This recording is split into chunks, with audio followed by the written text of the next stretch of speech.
प्रणाम करै छी अपने सब गोटेनके। हम सारला सिंह एकटा वधू परिछन गीत लऽ कऽ एलहुँ हँ अपने सब लोगन लेल, से सुनू।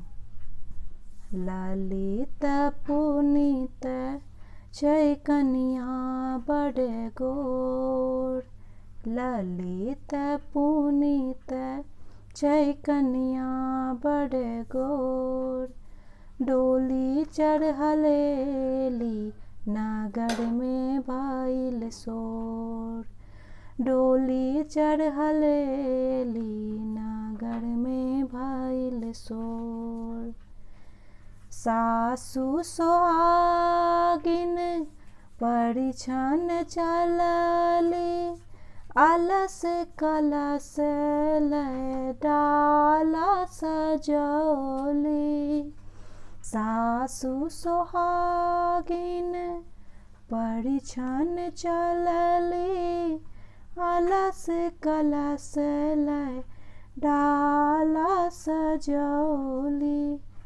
कछुआ के दिया जरै छै चारू ओर, कछुआ के दिया जरै छै चारू ओर, डोली चढ़लेली नगर में भइल शोर, डोली चढ़लेली नगर में भइल शोर। ललित पुनीत छै कनिया बड़ गोर, डोली चढ़लेली नगर में भइल शोर। 10 5 सखी सब मंगल गाऊ, विध के अंत भेल कनिया उतारू। 10 5 सखी सब मंगल गाऊ, विध के अंत भेल कनिया उतारू। धीरे धीरे चलू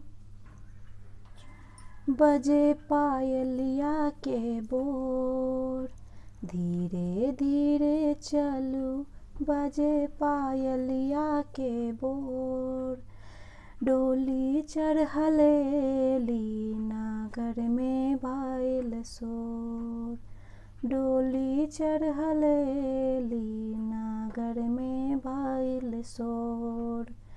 ललित पुनीत छै कनिया बड़ गोर, डोली चढ़लेली नगर में भइल शोर, डोली चढ़लेली नगर में भइल शोर। लाल पियर डाला नीचे नीचे राखल, छोटकी ननदिया आगू पाछू केलक। लाल पियर डाला नीचे नीचे राखल, छोटकी ननदिया आगू पाछू केलक। दूल्हा सुंदर दुल्हिन छै बेजोर, दूल्हा सुंदर दुल्हिन छै बेजोर, डोली चढ़लेली नगर में भइल शोर, डोली चढ़लेली नगर में भइल शोर। ललित पुनीत छै कनिया बड़ गोर, डोली चढ़लेली नगर में भइल शोर, डोली चढ़लेली नगर में भइल शोर। धन्यवाद।